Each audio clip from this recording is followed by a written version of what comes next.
সকাল সকাল উঠে আমরা এখন দাঁড়িয়ে আছি আমাদের গাড়ির জন্য। রাস্তার সামনে একটু একটু বরফ দেখতে পেয়ে তো আমরা পাগলই হয়ে গেছিলাম। তাই আরও বেশি বরফ দেখার জন্য আমরা চলে গেলাম বাবা মন্দিরে। বাবা মন্দিরে বরফেও আমাদের মন ভরল না, তাই এখানে কিছু খাওয়া দাওয়া করে আমরা বেরিয়ে পড়লাম আরও বেশি বরফের সন্ধানে। আর রাস্তায় যেতে যেতে দেখা মিলল এই তুকলা ভিউ পয়েন্টের। এখানে আমরা ছোট বড় সবাই এক হয়ে গেছিলাম আর সবাই মিলে খুব মজা করেছি।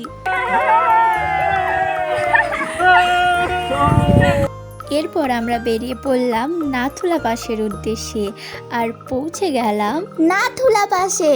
জীবনে প্রথমবার এত এত এত বেশি বরফ দেখায় তো আমরা পাগলই হয়ে গেছিলাম। আমরা স্নোম্যান বানিয়েছি, অনেক মজা করেছি, অনেক ভিডিও বানিয়েছি। আজকের ভিডিও এতটুকুই। বাই।